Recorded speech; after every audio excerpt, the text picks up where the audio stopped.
नमस्कार, आप देख रहे हैं राजधानी लाइव और आपके साथ मैं हूं निशा रौतेला। तो चलिए राजधानी लाइव की शुरुआत करते हैं। ईडी ने सोमवार को कांग्रेस अध्यक्ष सोनिया गांधी को नेशनल हेराल्ड समाचार पत्र से जुड़े कथित धन शोधन के मामले में 21 जुलाई को जांच एजेंसी के समक्ष पेश होकर अपना बयान दर्ज करने को कहा है। आपको बता दें कि कांग्रेस अध्यक्ष को पहले 23 जून को पेश होना था, लेकिन उन्होंने अपनी खराब सेहत के मद्देनजर ईडी से आग्रह किया कि उनकी पेशी की तारीख कुछ सप्ताह के लिए आगे बढ़ा दी जाए। ईडी ने उनके इस आग्रह को स्वीकार कर लिया था और अब उन्हें 21 जुलाई को एजेंसी के सामने पेश होना है। कांग्रेस अध्यक्ष को ईडी ने नेशनल हेराल्ड समाचार पत्र से जुड़े कथित धन शोधन के मामले में 23 जून को तलब किया था। उन्हें ईडी ने पहले 8 जून को तलब किया था, लेकिन कोविड संक्रमण के बाद उन्हें 23 जून को भी बुलाया गया था। कोविड-19 से जुड़ी स्वास्थ्य संबंधी समस्याओं के चलते सोनिया गांधी को हाल ही में दिल्ली के एक निजी अस्पताल में भर्ती कराया गया था, जहां उन्हें 20 जून की शाम को छुट्टी मिल गई थी। इस मामले में ईडी ने पार्टी के पूर्व अध्यक्ष राहुल गांधी से 5 दिन में 50 घंटे से अधिक समय तक पूछताछ की। वो इस दौरान धन शोधन रोकथाम अधिनियम के तहत उनके बयान दर्ज किए गए। अधिकारियों के अनुसार कांग्रेस के वरिष्ठ नेताओं और गांधी परिवार से पूछताछ ईडी की जांच का हिस्सा है।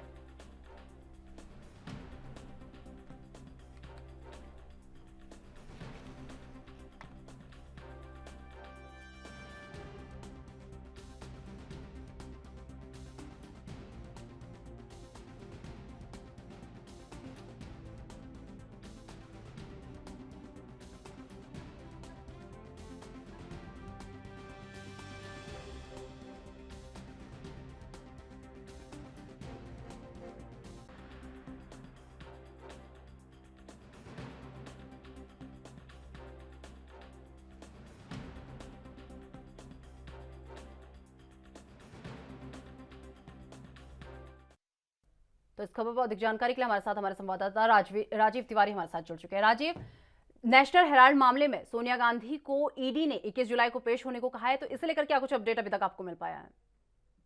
देखिए, बिल्कुल सही कहा आपने। यहाँ पर बात करें नेशनल हेराल्ड समाचार पत्र के माध्यम की जो पूछताछ चल रही थी राहुल गांधी से भी, और यहाँ तक कि आप सोनिया गांधी से भी पूछताछ की जाएगी, तो उसको लेकर अब ईडी के द्वारा जो सोनिया गांधी को 21 जुलाई के लिए पेश होने के लिए नोटिस दिया गया है, और 21 जुलाई को अब सोनिया गांधी को ईडी के समक्ष पेश होना होगा। और जिस तरीके से नेशनल हेराल्ड न्यूज़पेपर की बात करें तो उसके अंदर जिस तरीके से पूछताछ चल रही थी, राहुल गांधी से भी पूछताछ की जा रही थी। लगभग 5 दिनों की पूछताछ राहुल गांधी से की जा चुकी है, और यहाँ तक की बात करें लगभग 50 घंटे की जो पूछताछ है उसमें भी कहीं ना कहीं काफी सवाल जो थे वो राहुल गांधी से भी पूछे गए थे। अब इन्हीं सवालों को जो जवाब है वो सोनिया गांधी से भी पूछे जा सकते हैं। और 21 जुलाई को जिस तरीके से सोनिया गांधी ईडी के समक्ष पेश होंगी, तो उसको लेकर किस तरीके से ईडी के द्वारा सवाल जवाब होंगे और सोनिया गांधी किस तरीके के जवाब देंगी, ये जरूर देखना होगा। मगर बात करें जिस तरीके से सोनिया गांधी को पहले भी 2 बार नोटिस दिया जा चुका है ईडी की तरफ से। पहले 8 जुलाई को नोटिस दिया गया था, उसके बाद में उनको 23 जुलाई को नोटिस दिया गया था, मगर 23 जुलाई को भी और 8 जुलाई को भी वो नहीं पेश हो पाई थी, क्योंकि कोरोना काल की वजह से, यानी कि कोविड-19 की वजह से उनकी जो तबियत थी वो खराब थी, वो अस्पताल के अंदर भर्ती थी। यहाँ पर बात करें जिस तरीके से उनकी तबियत जो है सुधार हुआ, तो उसके बाद में भी उनको वीकनेस महसूस हुई, तो जिसकी वजह से ईडी ने फिर उनको समय दिया गया और राहुल गांधी को भी समय दिया गया, क्योंकि लगभग 5 दिन की पूछताछ के बाद में राहुल गांधी ने भी कहा था कि वो अपनी मां के साथ रहना चाहते हैं, क्योंकि उनकी भी तबियत खराब चल रही है। तो इसको लेकर भी ईडी की तरफ से उनको भी ढिलाई दी गई थी। मगर अब कहीं ना कहीं दोनों तरफों से, यानी कि राहुल गांधी से और सोनिया गांधी की तरफ से भी पूछताछ की जा सकती है। मगर सोनिया गांधी को ईडी के द्वारा जो 21 जुलाई का जो नोटिस दिया गया है उसके अंदर देखना होगा सोनिया गांधी क्या उपस्थित हो पाती है या नहीं हो पाती है। मगर अभी तक यही जानकारी मिल पा रही है कि जो नोटिस दिया गया है उसका जवाब सोनिया गांधी को जरूर देना होगा। मगर देखना होगा ईडी के समक्ष पेश होने के बाद में किस तरीके से ईडी के सवालों का जवाब सोनिया गांधी दे पाती है। मगर यहाँ पर बात करें तमाम जो कांग्रेस के जो कार्यकर्ता हैं, जो राहुल गांधी के जो समक्ष जो पेश होने को लेकर, यानी कि ईडी की कार्रवाई को लेकर कहीं ना कहीं प्रदर्शन करते हुए नजर आ रहे थे। बार बार कहीं ना कहीं गुहार लगाई जा रही थी कि ईडी की जो है वो केंद्र सरकार के इशारे पे काम कर रही है, सीबीआई उनके इशारे पे काम कर रही है केंद्र सरकार के, यहाँ तक कि इनकम टैक्स विभाग की भी बात की जा रही थी। मगर देखना होगा जब सोनिया गांधी 21 जुलाई को पेश होती है, क्या कांग्रेस के जो कार्यकर्ता है वो दोबारा से प्रदर्शन करेंगे या फिर शांत होकर अब बैठते हुए नजर आएंगे। जी जिस तरीके से अगर बात की जाए, पहले राहुल गांधी से पूछताछ ईडी ने की थी, उसके बाद अब सोनिया गांधी से ये पूछताछ 21 जुलाई को होगी। तो जिस तरीके से लगातार पूछताछ का ये दौर जो है रुकने का नाम नहीं ले रहा, थमने का नाम नहीं ले रहा, लगातार पूछताछ की जा रही है, तो क्या लग रहा है ईडी क्या इनके जवाबों से संतुष्ट नहीं है, जो बार बार सवाल जवाबों के लिए बुलाया जा रहा है? देखिए बिल्कुल सही कहा आपने। यहाँ पर बात करें ईडी के द्वारा जो सवाल किए जा रहे थे पहले राहुल गांधी जी से, तो राहुल गांधी जी जिस तरीके से ईडी के समक्ष पेश हो रहे थे, बार बार सवालों के जो जवाब थे वो कहीं ना कहीं बदले जा रहे थे राहुल गांधी के द्वारा। तो कहीं ना कहीं ईडी जो है वो राहुल गांधी से कहीं ना कहीं जो उनके जवाब थे जो उनसे संतुष्ट होते हुए नजर नहीं आ रही थी, इसीलिए ईडी के द्वारा बार बार राहुल गांधी को बुलाया जा रहा था और लगभग 50 घंटे की पूछताछ की जा चुकी है। मगर अब जिस तरीके से समय दिया गया था और अब सोनिया गांधी से भी 21 जुलाई को पूछताछ होगी, तो देखना होगा कि राहुल गांधी के जो जवाब है या फिर कहें सोनिया गांधी के जवाब है, क्या आपस में मेल खाते हैं नहीं खाते हैं, ये जरूर देखना होगा। मगर ईडी जो है वो राहुल गांधी के सवालों से जवाबों से कहीं ना कहीं अभी भी संतुष्ट नहीं है। इसी को लेकर राहुल गांधी को भी बुलाया जा सकता है और अभी सोनिया गांधी को जिस तरीके से बुलाया जाएगा और उसके बाद में उनसे भी पूछताछ की जाएगी, तो देखना होगा क्या दोनों के सवाल जवाबों से कहीं ना कहीं ईडी संतुष्ट होता है या नहीं होता है, या फिर सोनिया गांधी को भी इसी तरीके की प्रक्रिया के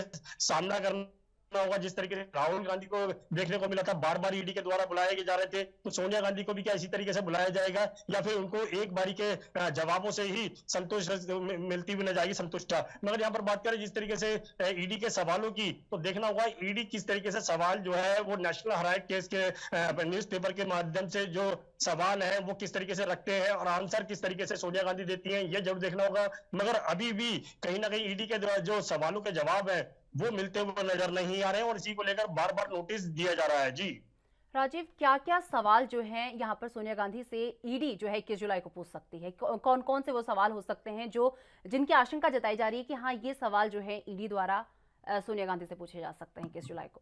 तो देखिए बिल्कुल सही कहा आपने। यहाँ पर बात करें ईडी के द्वारा जो सवाल जवाब किए जा सकते हैं वो कौन से होंगे, क्योंकि राहुल गांधी से जो सवाल जवाब किए गए थे वो लगभग यही बताया जा रहे थे कि जो नेशनल हेराल्ड के न्यूज़पेपर के मालिक हैं उसको लेकर भी जो दिक्कतें थी वो, और पैसे के जो लेन देन को लेकर भी कहीं ना कहीं काफी सवाल किए गए थे, किस तरीके से इनको लाइसेंस मिला था, ये तमाम जो सवाल है वो कहीं ना कहीं राहुल गांधी से भी पूछे गए थे और इसी तरीके के सवाल जो है वो अब सोनिया गांधी से पूछे जाएंगे। मगर देखना होगा नेशनल हेराल्ड जो न्यूज़पेपर है यानी कि अखबार है वो उसके माध्यम से जो सवालों की जो दिक्कतें हैं या फिर जो गुत्थी जो अभी तक उलझी हुई थी वो कब तक सुलझ पाएगी, क्योंकि ईडी जिस तरीके से प्रयास करता हुआ नजर आ रहा है तो उससे लगता है कि सोनिया गांधी को भी अपने जवाब देने होंगे। और 21 तारीख को जब कह सकते हैं जब सोनिया गांधी पेश होगी ईडी के समक्ष, तो वो किस तरीके से आंसर देती है यानी कि जवाब देती है, क्या बार बार वो अपने सवालों को बदलती हुई नजर आएंगी, जैसे राहुल गांधी सवालों के जवाब जो थे वो बदलते हुए नजर आ रहे थे। मगर यहाँ पर जिस तरीके से ईडी की कार्रवाई है वो थमती हुई नजर नहीं आ रही है। जी राजीव, जिस तरीके से देखा जाए इस पूरे मामले में, नेशनल हेराल्ड मामले में, क्या राहुल गांधी को भी दोबारा समन भेजा गया है ईडी द्वारा?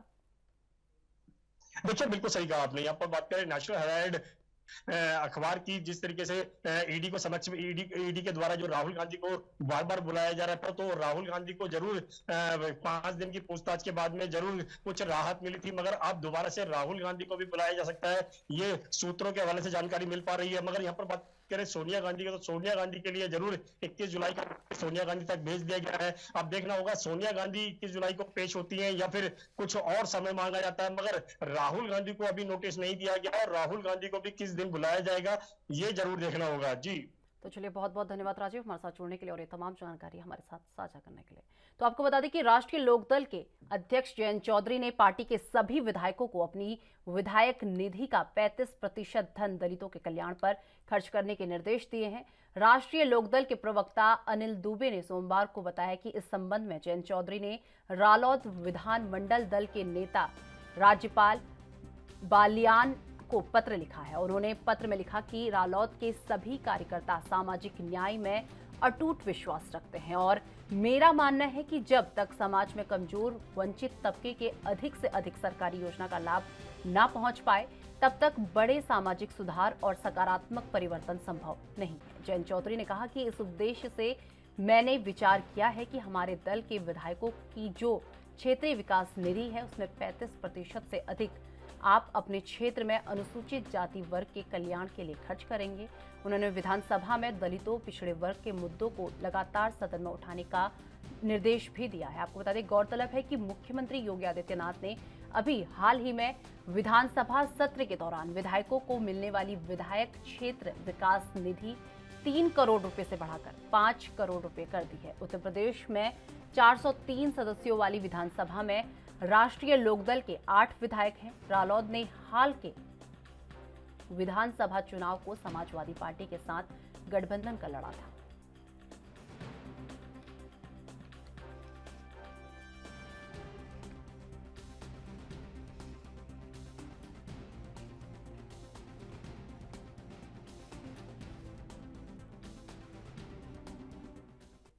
तो इस खबर पर अधिक जानकारी के लिए हमारे साथ हमारे संवाददाता जितेंद्र चौहान हमारे साथ जुड़ चुके हैं। जितेंद्र, जिस तरीके से जयंत चौधरी ने आरएलडी विधायकों से ये कहा है कि अपने जो उन्हें निधि मिलती है उसमें 35% निधि वो गरीब, दलित, अनुसूचित जाति के लोगों पर खर्च करे, तो इसे लेकर क्या कुछ अपडेट आपके पास है?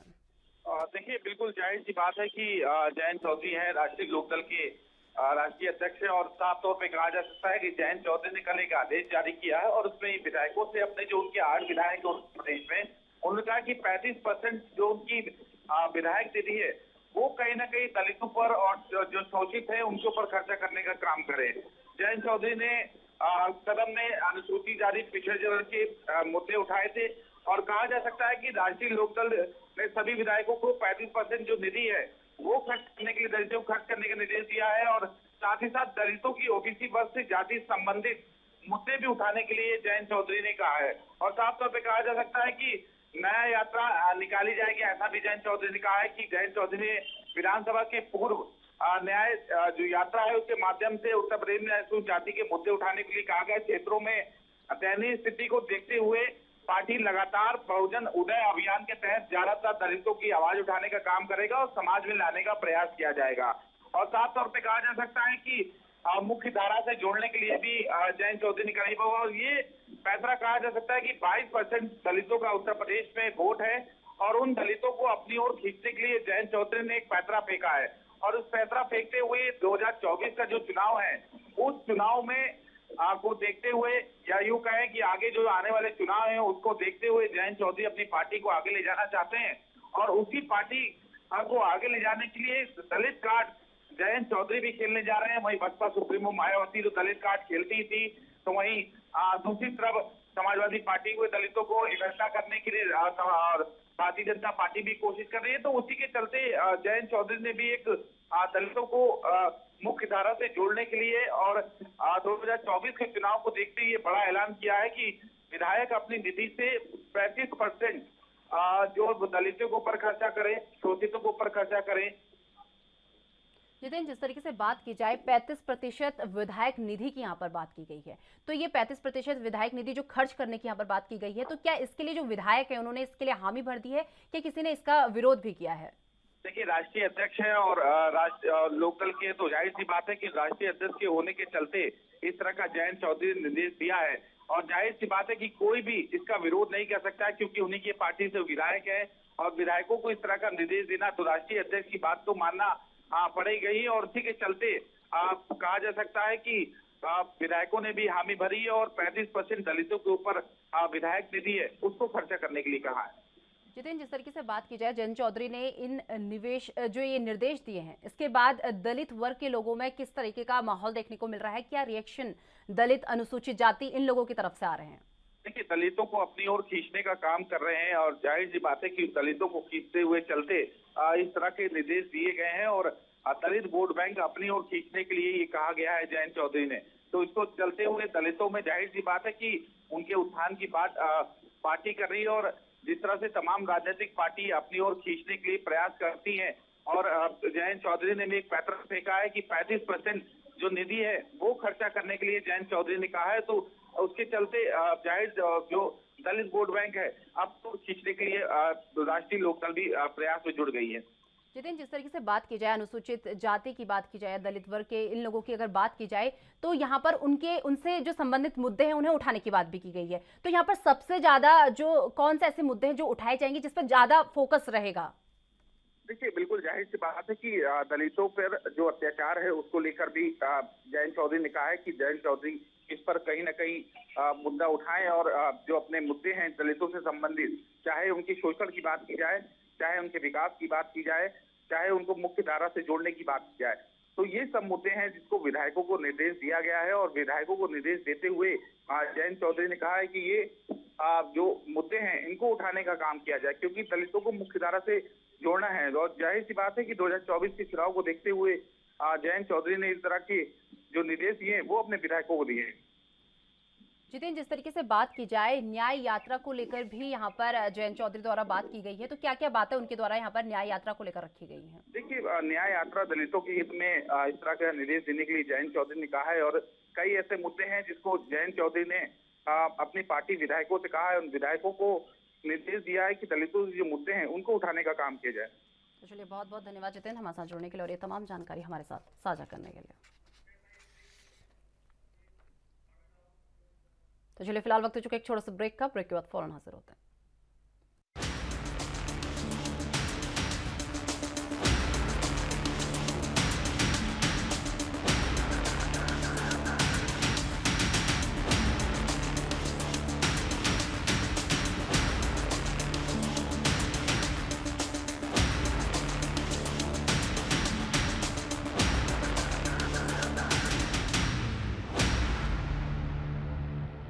तो ब्रेक के बाद फिर से आपका स्वागत है। रुक कर लेते हैं अपनी अगली खबर का। महाराष्ट्र में भारी बारिश का दौर बरकरार है। भारी बारिश से जान माल का नुकसान की खबरें भी सामने आ रही है और इसी के साथ महाराष्ट्र में मानसून के सक्रिय होने के बाद हुई बारिश से अब तक 76 लोगों की जान जा चुकी है। भारतीय मौसम विज्ञान विभाग के अनुसार महाराष्ट्र में इस हफ्ते भी भारी बारिश से राहत की संभावना नहीं नजर आ रही। मौसम विभाग ने सोमवार को मुंबई, ठाणे में भारी बारिश का ऑरेंज अलर्ट जारी किया है। वहीं रायगढ़, रत्नागिरी, पुणे, सतारा में भारी बारिश की चेतावनी देते हुए रेड अलर्ट जारी किया गया है। साथ ही मुंबई में 4.18 मीटर का हाईटाइड की चेतावनी भी दी गई है। इस दौरान समंदर में 14 फीट ऊंची लहरें उठेंगी। हाईटाइड के कारण लोगों को समंदर से दूर रहने की हिदायतें भी दी गई हैं। लगातार बारिश से महाराष्ट्र के कई इलाकों में जलभराव की जो है स्थिति बनी हुई है।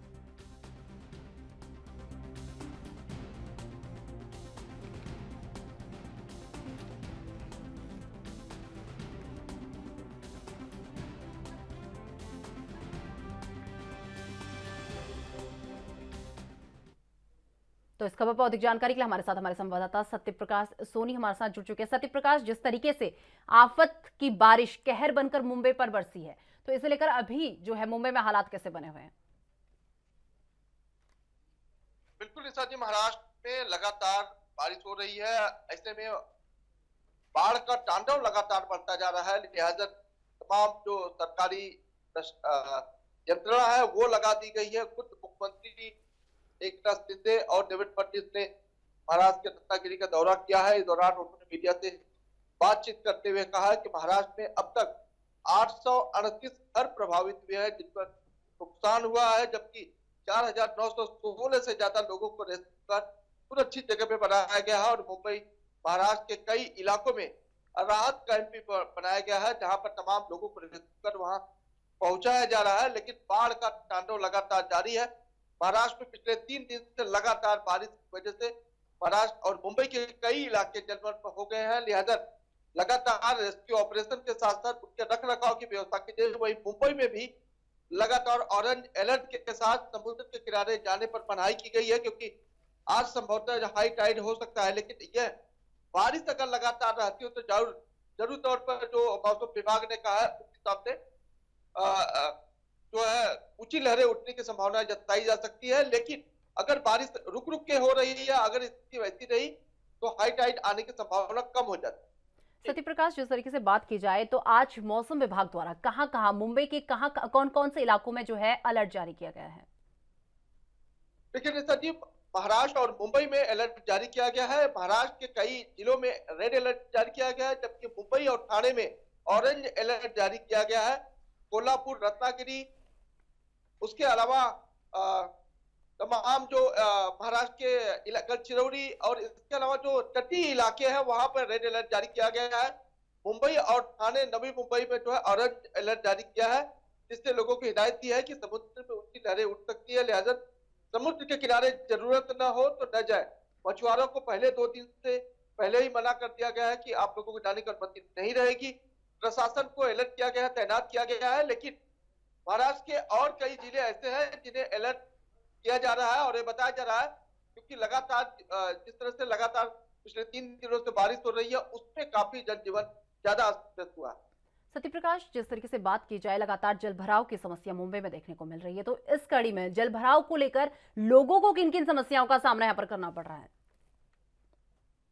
देखिए, बिल्कुल महाराष्ट्र और खासकर मुंबई में जलभराव की स्थिति बेहद हो जाती है क्योंकि समुद्र के जो किनारे वाले इलाके होते हैं या निचले वाले इलाके होते हैं, महाराष्ट्र महज 1 घंटे की बारिश के बाद ही तुरंत जो है पानी का भराव शुरू हो जाता है। हालांकि मुंबई महानगर पालिका और सरकारी यंत्रणा जरूर इस पर काम करती है, लेकिन इस पर जो रेगुलराइज काम होना चाहिए वो नहीं हो जाता क्योंकि हर बार बारिश होती है और हर बार पानी भरता है। हर बार बीएमसी जो उसे निकालने की दावा करती है, बीएमसी हर बार ये कहती है कि इस बार पानी नहीं भरेगा, लेकिन हर बरसात में इस तरह की स्थिति हो जाती है। तो ऐसे में मुंबई महानगर पालिका के लिए बड़ी चुनौती होती है जब निचले इलाकों में पानी लगातार भरने लगता है। हालांकि कई सभ्यों के पास मुंबई महानगर पालिका ने जनरेटर लगाया हुआ है पानी खींचने के लिए, बाहर निकालने के लिए, और कई ऐसे इलाके हैं जहां पर बीएमसी के अधिकारी लगातार तैनात रहते हैं, तो वहां की कोई स्थिति बिगड़ती है तो उधर भी जनरेटर लगाया जाए। तो निचले इलाके में मुंबई के जो पानी भरते हैं, खासकर साइन कोड़ी वाला और फिर या साइन सर्कल की बात करें या दादर की बात करें, हिंदन माता की बात करें या मलार मिलन सभ्यों की बात करें, तो इस तरह के जितने इलाके हैं वो लगातार तुरंत भर जाते हैं। ऐसे में स्थिति बेहद नाजुक हो जाती है। सत्य प्रकाश, जिस तरीके से झुग्गी झोपड़ियों में रहने वाले लोग एक तरीके से बेघर इस बारिश के दौरान हो चुके हैं, तो जो लोग बेघर हो गए हैं उनके लिए यहाँ पर राज्य सरकार द्वारा क्या क्या इंतजाम उनके लिए किए गए हैं? देखिए, एकनाथ शिंदे ने मीडिया से बातचीत करते हुए कहा है कि जो लोग प्रभावित हुए हैं उन्हें रेस्क्यू कर राहत कैंप में भेजा जा रहा है। जिनके घरों में पानी घुस गया है उन्हें वहां से हटाया जा रहा है, उनके सामानों को जांच की जा रही है। हालांकि एक टीम बनाई गई है जो लगातार इस तरह की निगरानी रख रही है कि महाराष्ट्र और मुंबई की स्थिति क्या है बाढ़ को लेकर। तो वो लगातार सीएम कंट्रोल को ये बताया जा रहा है कि इस तरह की स्थिति है। हालांकि डिजास्टर और एनडीआरएफ से ऑलरेडी एकनाथ शिंदे जी ने मीटिंग रखी थी, इसमें उन्हें हदायत की गई। इस तरह की स्थिति अगर बनती है तो बिना किसी आदेश के उस पर तुरंत कंट्रोल किया जाए। इस तरह की स्थिति जो है महाराष्ट्र और मुंबई दोनों में चल।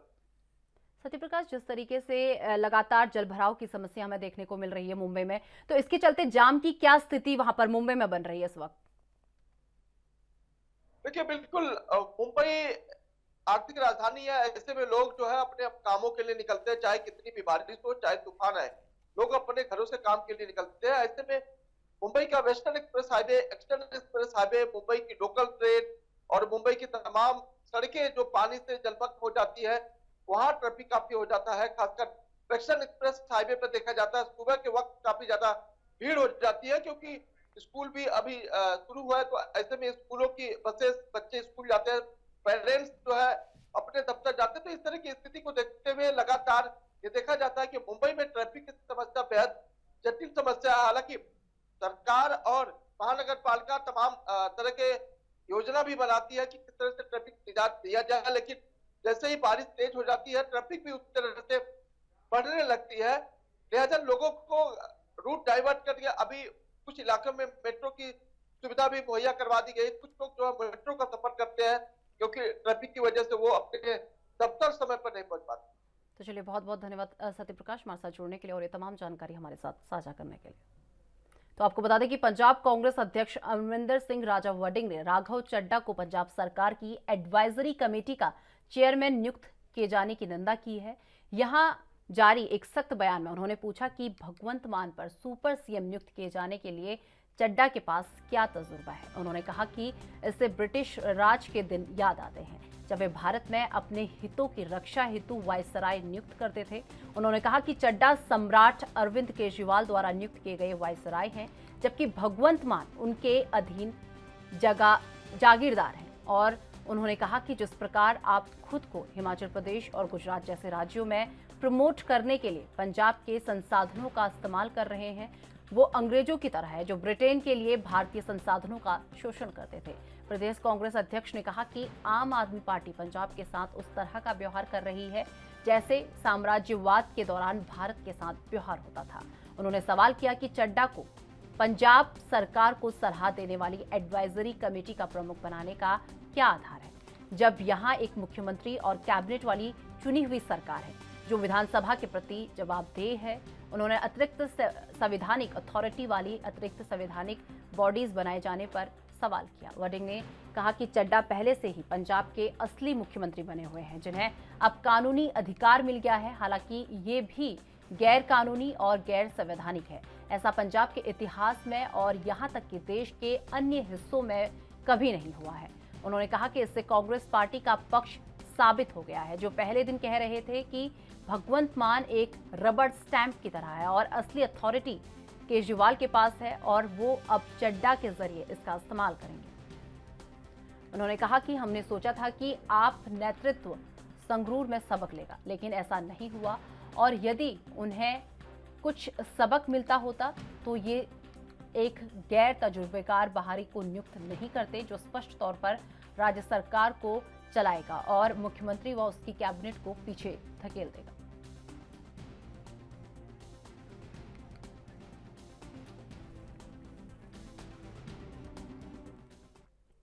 तो इस खबर पर अधिक जानकारी के लिए हमारे साथ हमारे संवाददाता अमित कुमार हमारे साथ जुड़ चुके हैं। अमित, जिस तरीके से बात की जाए, राजा वडिंग ने राघव चड्डा के एडवाइजरी कमेटी का प्रमुख बनने पर उनकी निंदा की है, तो इसे लेकर क्या कुछ जानकारी अभी तक आपको मिल पाई है?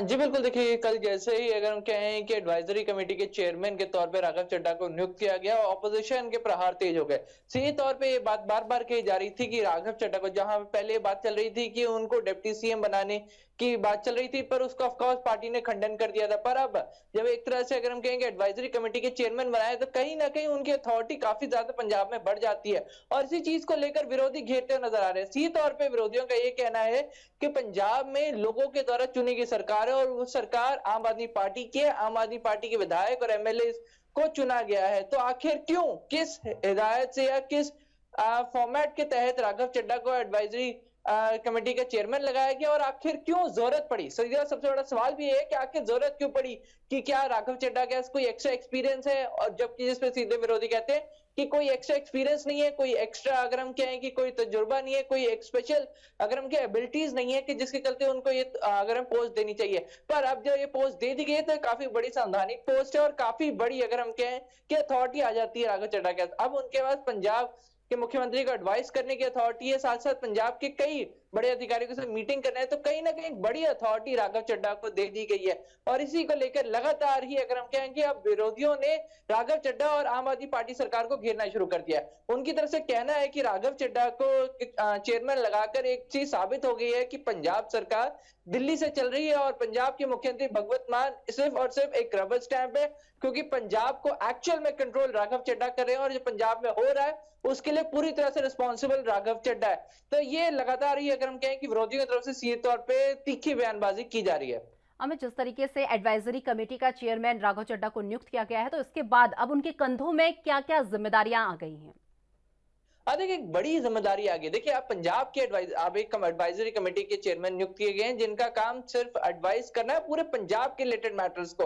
अगर मैं इसमें अथॉरिटीज की बात करते हैं तो काफी बड़ी रिस्पॉन्सिबिलिटी है, क्योंकि राघव चड्डा को पूरे पंजाब का सिचुएशन कंसिडर करनी होगी। पूरे पंजाब के हर एक पहलू अथॉरिटी से मिलेंगे, वो लोग अधिकारियों से मिलेंगे और पंजाब में किस वक्त क्या करने की जरूरत है उसको लेकर वो एडवाइस करेंगे। अगर पंजाब में कोई नए लॉ लाने की जरूरत है उसके ऊपर उनकी कहीं ना कहीं एडवाइजरी रहेगी। पंजाब में कोई बदलाव, कोई बड़ी मुहिम शुरू हो रही है या कोई बड़ा फैसला लेने की जरूरत है, तो कहीं ना कहीं उनका ओपिनियन मैटर करेगा। तो मतलब हम कह सकते हैं कि पंजाब में हर एक बड़े डिसीजन में पंजाब के लोगों से, पंजाब के लिए या पंजाब से रिलेटेड कोई भी बड़ा डिसीजन होगा तो उसमें राघव चड्डा का ओपिनियन मैटर करेगा। तो इस बात से आप सीधे तौर पर समझ सकते हैं कि राघव चड्डा की अथॉरिटी पंजाब के लिए कितनी ज्यादा बढ़ जाती है इस अहमियत से, कि उनको जिस एडवाइजरी कमेटी का चेयरमैन लगाया गया उनके काफी बड़ी पावर आ चुकी है कि अगर वो कहें, अगर वो कोई बड़ी प्लानिंग हो रही है, अगर राघव चड्डा उसे डिसएग्री करते हैं तो उस डिसएग्रीमेंट को भी कंसिडर किया जाएगा और बहुत ज्यादा चांसेस अगर वो डिसएग्री करते हैं तो शायद वो चीज फॉलो अप ही ना हो। तो इस बात से आप समझ लीजिए कि कितनी बड़ी अथॉरिटी उनको दी गई है। हमें जिस तरीके से बात की जाए, राघव चड्डा को जो है एडवाइजरी कमेटी का चेयरमैन नियुक्त किया गया है, तो इसे लेकर कहीं ना कहीं राघव चड्डा जो है सवालों के घेरे में आ चुके हैं। तो इसे लेकर जिस तरीके से लगातार जो विपक्ष है वो विरोध कर रहा है, लेकिन जो है इसकी तरह आपकी तरफ से क्या कोई रिएक्शन ये विरोध को लेकर सामने आया है? देखिए कल ही नियुक्ति हुई है। अगर हम कहें कि अभी तक रिएक्शंस नहीं आए, सीधे तौर पे पहली बात तो जो कही गई है कि जो नियुक्ति हुई है उसमें उन्होंने कह दिया है कि सिर्फ और सिर्फ एडवाइजरी रोल का है, ना कोई रिमोशन दी जा रही है, ना ही किसी तरह का पैसा दिया जा रहा है, ना ही किसी तरह का स्टाफ दिया जा रहा है। तो उन्होंने सीधे तौर पे अगर हम कहें कि सरकार की तरफ से ये एक बात की है कि सिर्फ एक एडवाइजरी रोल है और इसके तहत उनका हक बनता है कि देखिए एडवाइजर नियुक्त करना पंजाब सरकार का हक है, तो विद इन अथॉरिटी ये कदम उठाया गया है। पर विरोधी इस बात पे उनको घेर रहे हैं कि आखिर बाहर से, पंजाब के बाहर से क्यों राघव चड्ढा को चुना गया। उनका सीधे तौर पे कहना है कि ये कदम सिर्फ और सिर्फ पंजाब के ऊपर एक लगाम रखने के लिए है। सीधा तौर पे अगर हम राजा वड़िंग की स्टेटमेंट देखें तो उन्होंने ये चीज कही है कि राघव चड्ढा पंजाब के वाइसरॉय की तरह है, कि जैसे ब्रिटिश सरकार में पंजाब को भारत को कंट्रोल करने के लिए वाइसरॉय लगाया जाता था, तो यहीं पे अब पंजाब सरकार पे आम आदमी पार्टी का कंट्रोल खत्म ना हो जाए, इसके लिए अरविंद केजरीवाल ने राघव चड्ढा को वाइसरॉय के रूप पे, अगर हम कहें, पंजाब में एक चेयरमैन के तौर पे लगवाया है, ताकि किसी ना किसी तरीके से पंजाब को कंट्रोल में रखा जा सके। जी अमित, जिस तरीके से ये भी कहा जा रहा है कि भगवंत मान रबड़ स्टैंप की तरह है और असली अथॉरिटी जो है वो केजरीवाल के पास है, जो अब इसके जरिए राघव चड्ढा का इस्तेमाल कर रहे हैं।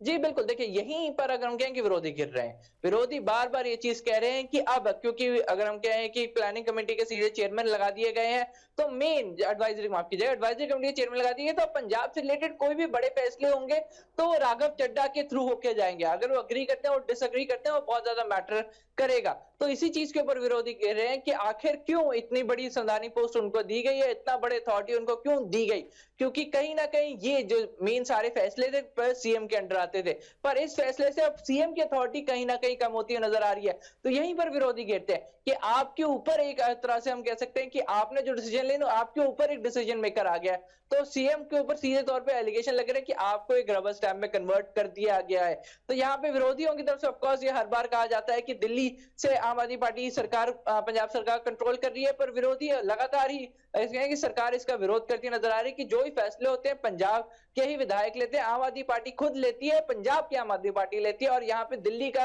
कोई इन्फ्लुएंस नहीं है, क्योंकि पंजाब की हितों की बात होती है। पर ऑफ कोर्स विपक्ष का काम है इल्जाम लगाना, और अगर उनके पास कोई ठोस सबूत है तो उन्होंने उसके ऊपर आगे सरकार के ऊपर प्रहार करने, ट्रांसपेरेंट होकर जवाब देना होगा। हमें जिस तरीके से एडवाइजरी कमेटी का जो चेयरमैन राघव चड्ढा को नियुक्त कर दिया है, कहीं ना कहीं सवालों के घेरे पर राघव चड्ढा आ गए हैं, तो इसे लेकर राघव चड्ढा का कोई रिएक्शन सामने आया हो? देखिए अभी तक राघव चड्ढा की तरफ से कोई जवाब तो नहीं आया, पर उन्होंने शुक्रिया जरूर किया है कि देखिए वीडियो सामने आ रही है जिसमें अगर हम कहें कि उनको चेयरमैन नियुक्त किए जाने पे वो भगवत मान से मिले, उनके पैर छू रहे हैं, तो कहीं ना कहीं वो अपने बड़े भाई के तौर पे देखते हैं भगवत मान को।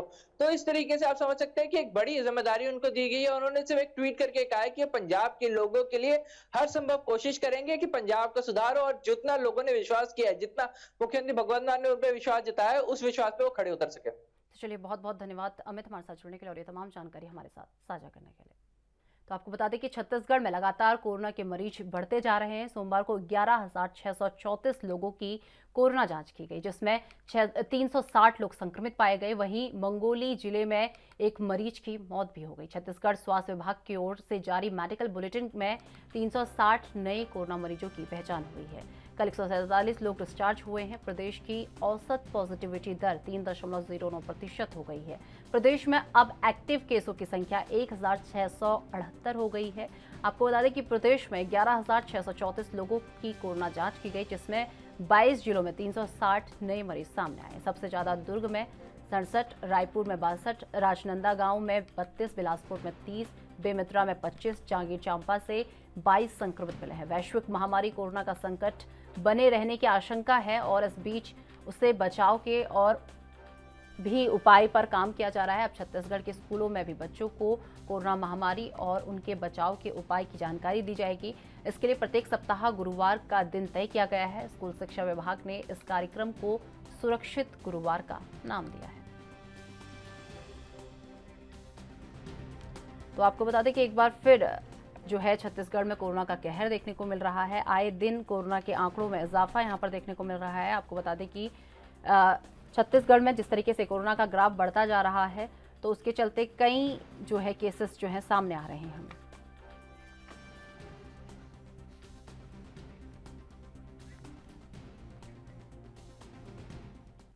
तो तो इस खबर पर अधिक जानकारी के लिए हमारे साथ हमारी ब्यूरो चीफ स्वाति कौशिक जी हमारे साथ जुड़ चुके हैं। स्वाति जी, जिस तरीके से अगर बात की जाए, लगातार छत्तीसगढ़ में कोरोना का कहर देखने को मिल रहा है, तो इसी कड़ी में प्रदेश में रोजाना कितने केस आ रहे हैं, एक बार पूरा आंकड़ा।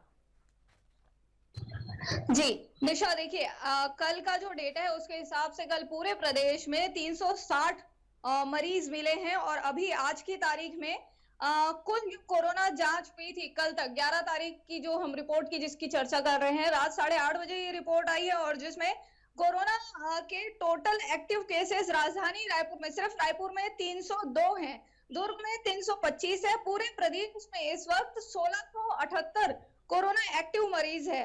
और अगर हम कुल की बात करें तो प्रदेश में कुल जांचें हुई हैं, जो टेस्ट लिए गए हैं 11,634 सैंपल्स लिए गए हैं, जिसमें से अभी कल की तारीख में 302 एक्टिव मरीज हैं। निशा, स्वाति जी, जिस तरीके से बात की जाए कोरोना को लेकर, लोग कितना जागरूक दिख रहे हैं? क्या वो कोरोना गाइडलाइंस का यहाँ पर पालन करते हुए नजर आ रहे हैं? जिस तरीके से लगातार, इससे पहले भी हमने सुना था कि कोरोना जो है छत्तीसगढ़ में लगातार बढ़ते जा रहा है, उसी कड़ी में आज फिर से यही बात सुनने को मिल रही है कि कोरोना लगातार उसकी रफ्तार जो है थमने का नाम नहीं ले रही। तो इस बीच क्या कोरोना को लेकर लोग जागरूक हैं? क्या कोरोना गाइडलाइंस का पालन लोगों द्वारा यहाँ पर किया जा रहा है? देखिए अब चूंकि मौत के आंकड़े भी सामने आने लगे हैं निशा, अगर कल की बात करें तो मुंगेली जो जिला है वहां पर एक मौत हुई है कोरोना से, तो कहीं ना कहीं स्थिति अभी चिंताजनक और बनती हुई दिख रही है। अब इस पे हम लोगों की अगर जागरूकता की बात करें तो कुछ विजुअल जो हमारे सामने अभी कल हमने जो देखे थे उसके हिसाब से तो जागरूकता जो है वो सोशल डिस्टेंसिंग को लेकर वापस लोगों में नहीं दिख रही है। लेकिन हाँ बिल्कुल, बेशक प्रदेश में लोगों ने मास्क और सैनिटाइजर का वापस उपयोग चालू किया है। निशा, कोरोना को लेकर क्या क्या प्रिकॉशंस यहाँ पर लोगों द्वारा उठाए जा रहे हैं? देखिए जो प्रशासनिक अमला है उसने तो वापस से एक बार जिनका बूस्टर डोज में कैटेगरी में जो आ रहे हैं उनको ज्यादा से ज्यादा डोज लगवाने की बात सरकार द्वारा, प्रशासनिक अमलों द्वारा की जा रही है।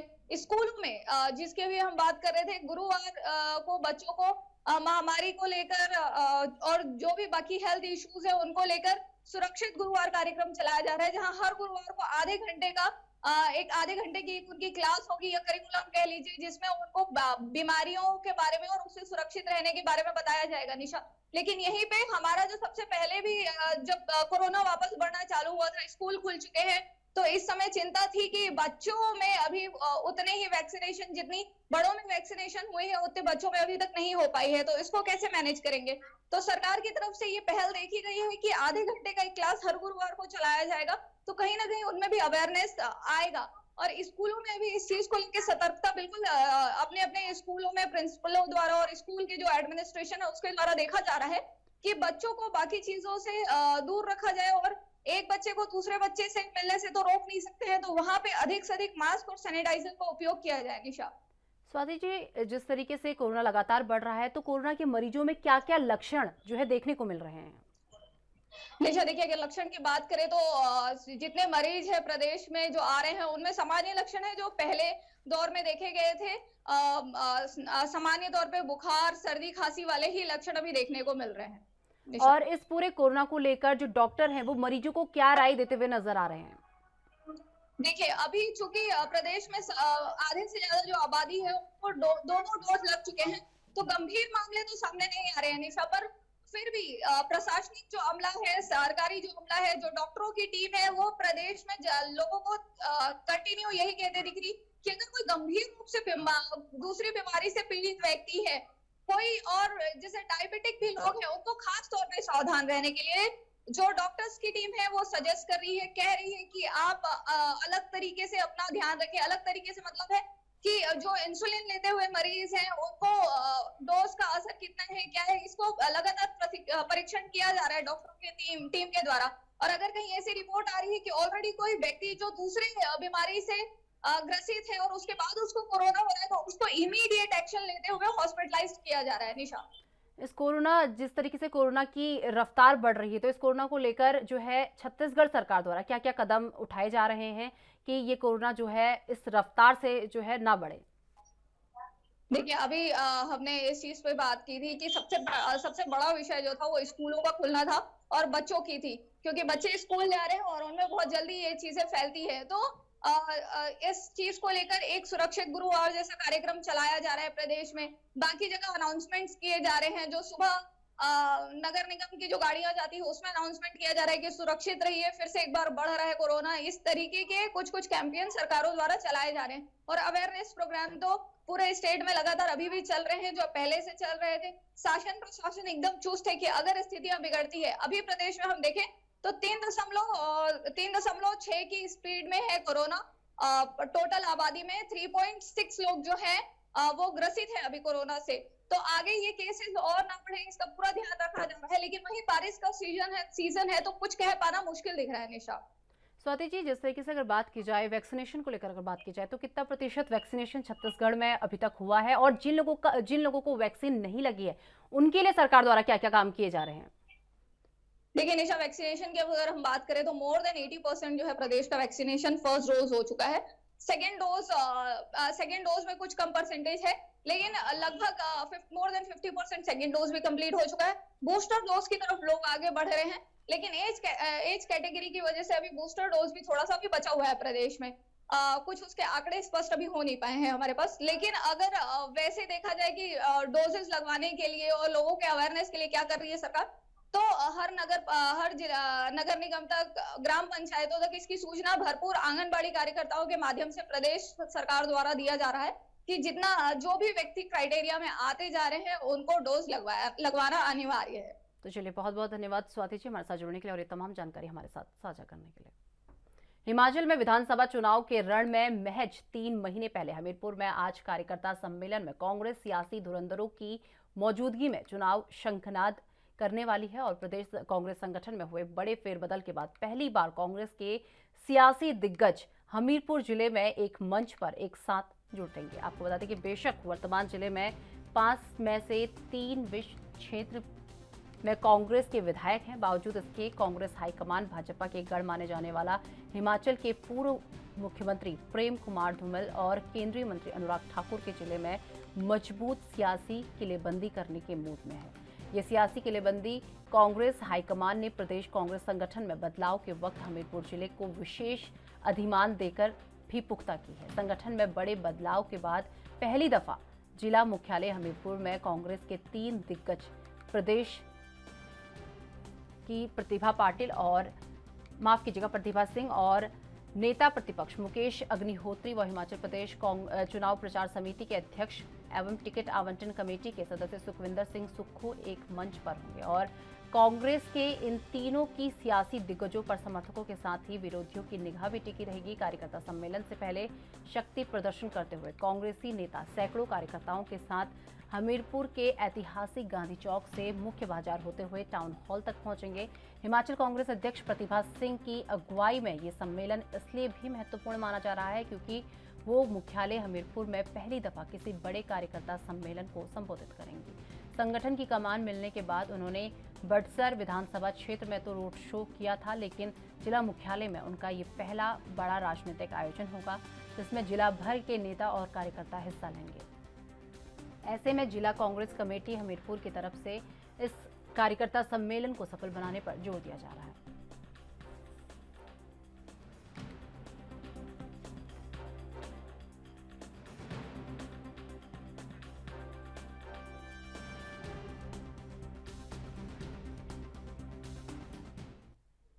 तो इस खबर पर अधिक जानकारी के लिए हमारे साथ हमारी ब्यूरो चीफ टीना ठाकुर जी हमारे साथ जुड़ चुके हैं। टीना जी, कांग्रेस कार्यकर्ताओं का जो है सम्मेलन होने वाला है हमीरपुर में, तो इसे लेकर क्या कुछ जानकारी अभी तक आपको मिल पाई है?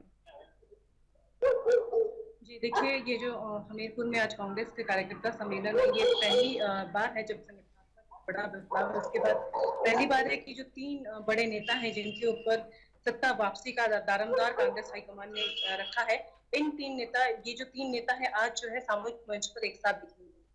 गांधी ये जो हमीरपुर में गांधी चौक है वहां से ये जो शक्ति प्रदर्शनी और ये जो तीनों नेता हैं एक मंच पर साझा तौर पे दिखाई देंगे। अभी तक जो तीनों नेता हैं नेता प्रतिपक्ष मुकेश अग्निहोत्री, प्रदेश अध्यक्ष प्रतिभा सिंह है और प्रचार कमेटी के जो अध्यक्ष हैं सुखविंदर सिंह सुक्खू, वो अभी तक अलग अलग जगहों पर जा रहे थे और अलग अलग जो इनके बयान है सामूहिक नेतृत्व और टिकट आवंटन को लेकर सामने आ रहे थे। तो ऐसे में जो है लगातार विरोधियों के निशाने पर कांग्रेस पार्टी थी कि ये जो 3 बड़े नेता है जिनके ऊपर दारोमदार है सत्ता वापसी का, तो ये तीनों अलग अलग बयान दे रहे हैं और अलग अलग जो है जगहों पर जा रहे हैं। तो ऐसे में ये जो कार्यकर्ता सम्मेलन है, एक तो ये कार्यकर्ताओं को ये संदेश देने के लिए आज रखा गया है कि जो कांग्रेस है वो एकजुट है और सामूहिक नेतृत्व में जो चुनाव लड़ेंगी और सत्ता में वापसी करेगी। तो ऐसे में जो आज हमीरपुर में ये जो शक्ति प्रदर्शन होगा, जो कार्यकर्ता सम्मेलन होगा, इससे ये जो है विरोधियों को एक संदेश यहाँ से कांग्रेस देना चाहती है कि सत्ता परिवर्तन के लिए वो एकजुट है और सारे नेता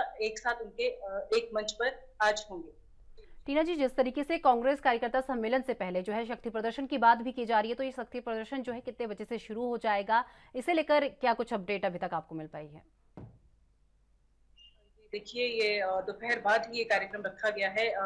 सारे जो भी कार्यकर्ता पूरे प्रदेश से इस कार्यकर्ता सम्मेलन में बुलाए गए हैं, तो उनका पहुंचने का इंतजार रहेगा। उसके बाद जो है ये कार्यकर्ता ये जो सम्मेलन है ये आयोजित होगा, क्योंकि हमीरपुर अभी तक जो है केंद्रीय जो नेता है, केंद्रीय जो मंत्री है अनुराग ठाकुर का गढ़ है। यहाँ से पूर्व मुख्यमंत्री प्रेम कुमार धूमल रहे हैं। भाजपा का ये एक टाइम में गढ़ माना जाता था।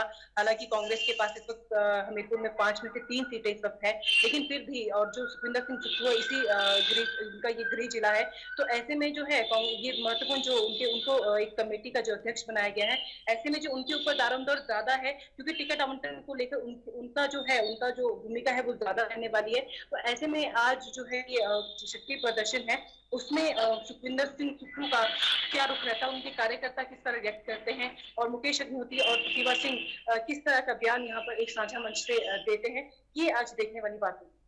टीना जी, जिस तरीके से अगर बात की जाए, आज हमीरपुर में जो कांग्रेस कार्यकर्ता सम्मेलन होने वाला है, ये एक तरीके से कहीं ना कहीं बीजेपी का गढ़ माना जाता है, तो इसके पीछे कांग्रेस की क्या स्ट्रैटेजी है, क्या रणनीति इसके पीछे कांग्रेस की है कि वो बीजेपी के गढ़ से इसकी अपने चुनावी शंखनाद की जो है शुरुआत कर रहे हैं? इसके पीछे एक तो यही है कि जो महत्वपूर्ण जो कमेटी है सुखविंदर सिंह सुक्खू जिसके अध्यक्ष है, तो इसी गृह जिला से आते हैं। और दूसरा जो आप देखेंगे, अगर केंद्रीय जो मंत्री है अनुराग ठाकुर, उनका ये गृह जिला है। और दूसरे जो प्रोफेसर प्रेम कुमार धूमल है, जो पहले मुख्यमंत्री 2 बार रह चुके हैं भाजपा में, तो ये उनका भी गढ़ है हमीरपुर, उनकी सीट।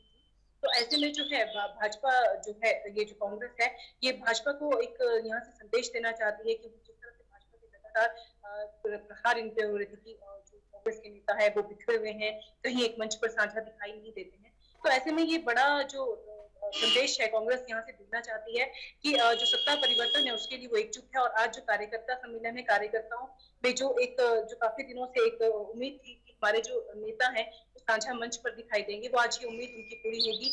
और देखने वाली बात सिर्फ ये होगी कि जो अभी तक अलग अलग बयानबाजी तीनों नेताओं की तरफ से आ रही थी, वो आज किस तरह की यहाँ पे बयानबाजी होती है और सत्ता परिवर्तन के लिए किस तरह हुंकार कांग्रेस भरती है।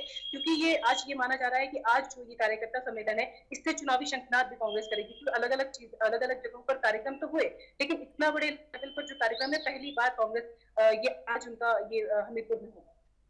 टीना जी, जिस तरीके से बात की जाए, आज ये सम्मेलन होने वाला है, कांग्रेस कार्यकर्ताओं का आज सम्मेलन होने वाला है, तो इसमें क्या क्या विषयों पर जो है चर्चा हो सकती है या किस पर ज्यादा फोकस इस सम्मेलन में रह सकता है? देखिए, ये जो सम्मेलन है, मोस्टली जो सबसे ज्यादा इम्पोर्टेंट है वो सत्ता वापसी का रहेगा कांग्रेस के लिए। और उसके लिए जो क्योंकि अभी जो पिछले दिनों टास्क फोर्स की जो मीटिंग अभी दिल्ली में हुई थी, उसमें कांग्रेस को साफ तौर पर कहा गया था कि आक्रामक रुख अपनाए। और जो वर्तमान में जो भाजपा की सरकार है और जो भाजपा के नेता हैं यहाँ पे, तो उनके खिलाफ जो आक्रामक रुख कांग्रेस अपनाए। तो ऐसे में आज ये देखने वाली बात होगी कि जो कांग्रेस के जो ये तीनों नेता जुटेंगे, ये जो है भाजपा की जो वर्तमान सरकार है उस पर हमला बोलेंगे और सीधे तौर पे जो अपने कार्यकर्ताओं को संदेश देंगे कि एकजुट हो जाएं, क्योंकि जो आने वाला विधानसभा चुनाव है काफी नजदीक है। तो ऐसे में जो मेन फोकस इनका रहने वाला है वो विधानसभा चुनाव को लेकर अपने जो कार्यकर्ता हैं उनको एक संदेश देने का रहेगा कि हम एकजुट हैं और सत्ता परिवर्तन के लिए, सत्ता में वापसी के लिए कांग्रेस हर हाल में प्रयास करेगी और सत्ता हासिल करेगी। टीना जी, जिस तरीके से पहली बार ऐसा होने जा रहा है कि कांग्रेस के 3 बड़े दिग्गज जो है एक साथ एक मंच पर दिखने वाले हैं, लेकिन इनके अलावा और कौन-कौन जो है इस सम्मेलन में शामिल हो सकते हैं और शक्ति प्रदर्शन में जो है शामिल हो सकते हैं? इसके अलावा जो है जो कांग्रेस के बड़े नेता हैं, क्योंकि ये 3 नेता मेन थे जिनको अलग-अलग देखा जाता है। इनके अलावा जो है जो उप नेता है शिलाई से हर्षवर्धन चौहान, और जो कांग्रेस के जो वर्तमान में जो वहां से विधायक है राजेंद्र राणा, और बड़सर से विधायक है इंद्रदत्त लखनपाल, ये लोग शामिल हो सकते हैं। और कांग्रेस के जो अन्य जो विधायक हैं और जो अन्य पदाधिकारी हैं, संचालन समिति के हैं जो सुधीर शर्मा है, वो भी इस कार्यक्रम में हो सकता है वो शामिल हो, लेकिन अभी उनकी तरफ से ये फीडबैक नहीं आया था। लेकिन ये जरूर है कि जो कांग्रेस के बड़े बड़े पदाधिकारी हैं, कार्यकर्ता, उन सबको इस सम्मेलन में आना जरूरी माना गया है, क्योंकि ये सम्मेलन एक तरह से अपने कार्यकर्ताओं में जोश भरने के लिए कांग्रेस ने रखा है, और साथ ही विरोधियों को ये संदेश देने के लिए रखा है कि कांग्रेस एकजुट है, और सामूहिक मंच पर अगर जरूरत पड़ी तो तीनों नेता एक साथ एक मंच पर आएंगे और अपने कार्यकर्ताओं को संबोधित। तो चलिए, बहुत बहुत धन्यवाद टीना जी हमारे साथ जुड़ने के लिए और ये तमाम जानकारी हमारे साथ साझा करने के लिए। तो आपको बता दें कि उत्तराखंड में एक बार फिर कांग्रेस को 2 बड़े झटके लगे हैं। आपको बता दें कि पार्टी में विधानसभा चुनाव में मिली हार के बाद से ही सीनियर नेताओं का इस्तीफे का दौर अब तक जारी है। 45 सालों तक पार्टी से जुड़े रहे कांग्रेस के वरिष्ठ प्रवक्ता डॉक्टर आरपी रतूड़ी ने पार्टी के सभी पदों से इस्तीफा दे दिया है। इसके साथ ही महिला प्रदेश उपाध्यक्ष कमलेश रमन ने भी पार्टी छोड़ दी है। आपको बता दें कि दोनों सीनियर नेताओं के पार्टी छोड़ने के बाद अभी और पार्टी कार्यकर्ताओं के पार्टी छोड़ने की चर्चा है। प्रदेश में कांग्रेस के अंदर सीनियर नेताओं में चल रही गुटबाजी का खामियाजा पार्टी कार्यकर्ताओं को भुगतना पड़ रहा है। यही कारण है कि लंबे समय तक कांग्रेस के साथ जुड़े रहे सीनियर कार्यकर्ता और पदाधिकारी कांग्रेस का दामन छोड़ रहे हैं। हाल ही में कांग्रेस के वरिष्ठ उपाध्यक्ष ज्योत सिंह बिष्ट ने 40 साल तक कांग्रेस में रहने के बाद आम आदमी पार्टी ज्वाइन कर ली थी। आपको बता दें, अब 45 साल तक कांग्रेस के साथ रहे आरपी रतूड़ी और महिला प्रदेश उपाध्यक्ष कमलेश रमन ने भी कांग्रेस को अलविदा कह दिया है। दोनों ने सोशल मीडिया में इस्तीफे का जिक्र किया और डॉक्टर आरपी रतूड़ी ने सोशल मीडिया में पार्टी के सीनियर नेताओं के बीच सोशल मीडिया में छिड़ी जुबानी जंग को ही कारण बताया है। रतूड़ी ने नेताओं के आपसी झगड़े की वजह से पार्टी कार्यकर्ताओं के हतोत्साहित होने की बात की है। इसकी वजह से उन्होंने पार्टी छोड़ने का ऐलान किया है। उत्तराखंड कांग्रेस में पूर्व सीएम हरीश रावत और पूर्व नेता प्रतिपक्ष प्रीतम सिंह के बीच चल रही सियासी संकट जो है खत्म होने का नाम नहीं ले रहा। चुनाव के ऐलान के बाद से ही दोनों में गुटबाजी चरम पर नजर आई।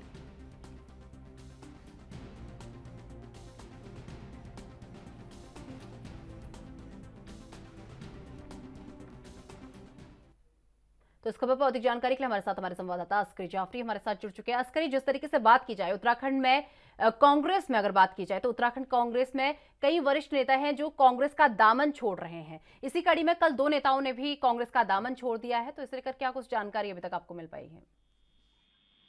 देखिए निशा, 2022 विधानसभा चुनाव के बाद लगातार जो है गुटबाजी अपने चरम पर नजर आ रही है कांग्रेस में। जिस तरह से कांग्रेस जिस तरह से हरीश रावत का जो गुट है वो अलग नजर आ रहा है, प्रीतम सिंह जो पूर्व प्रदेश अध्यक्ष है उनका गुट अलग नजर आ रहा है, तो उसको लेकर भी कहीं ना कहीं तमाम जो नेता है वो हताहत नजर आ रहे हैं। हालांकि प्रदेश अध्यक्ष की कमान जो है वो युवा चेहरे करण मेहरा को सौंपी गई थी, लेकिन उसके बाद भी पार्टी से तमाम जो नेता हैं उनको पार्टी छोड़ने का सिलसिला थम नहीं रहा है। इसी कड़ी में 40 से 45 साल पुराने जो नेता हैं आरपी रतूड़ी, वो कई पद पर रहे हैं, प्रदेश प्रवक्ता हैं, वरिष्ठ प्रदेश प्रवक्ता रहे हैं। उसके पहले उनको राज्य मंत्री का दर्जा भी दिया गया था, लेकिन कहीं ना कहीं आपसी गुटबाजी के चलते तमाम जो नेता हैं वो लगातार पार्टी छोड़ रहे हैं। आरपी रतूड़ी के अलावा अगर हम बात करें महिला विंग की जो महाराष्ट्र रही थी, उसके अलावा प्रदेश उपाध्यक्ष भी रही थी कमलेश रमन, उन्होंने भी कांग्रेस को टाटा बोल दिया है।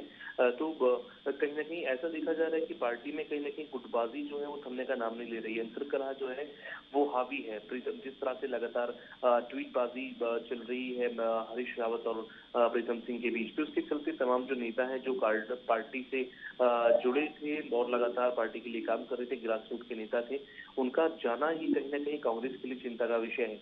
इससे पहले जो वरिष्ठ नेता हैं ज्योत सिंह बिष्ट, उन्होंने खुद आम आदमी पार्टी का दामन थाम लिया था, तो ये कहीं ना कहीं एक सवालिया निशान है जो फिलहाल वर्किंग कमेटी है प्रदेश कांग्रेस की या प्रदेश अध्यक्ष करण मेहरा, उनके लिए एक बड़ा सवालिया निशान है, क्योंकि उनकी जवाबदेही भी बनती है। उनके अध्यक्ष रहते जो है इस तरह के वरिष्ठ नेता जो है वो पार्टी को छोड़ रहे हैं, पार्टी को खासा नुकसान हो रहा है। तो इसको लेकर के जो फिलहाल कांग्रेस का शीर्ष नेतृत्व है वो भी चिंता जाहिर कर रहा है और चिंता होनी भी चाहिए, क्योंकि 40 से 42 साल पुराने कार्यकर्ता अगर पार्टी को छोड़ते हैं तो कांग्रेस जो है उत्तराखंड में कमजोर ऑलरेडी थी, लेकिन हम और ज्यादा कमजोर हो रही है, क्योंकि जिस तरह से लगातार अगर हम बात करें महिला मोर्चा की बड़ी नेता कमलेश रमन, उन्होंने कांग्रेस छोड़ दी है। उससे पहले जो है जोत सिंह बिष्ट जो खुद चुनाव लड़ चुके धनौल्टी विधानसभा से, उन्होंने खुद कांग्रेस छोड़ दी है। तो आम आदमी पार्टी का दायरा कहीं ना कहीं प्रदेश में बढ़ता जा रहा है, कांग्रेस का घटता जा रहा है। जी। तो चलिए, बहुत बहुत धन्यवाद स्क्रीन हमारे साथ जुड़ने के लिए और ये तमाम जानकारी हमारे साथ साझा करने के लिए।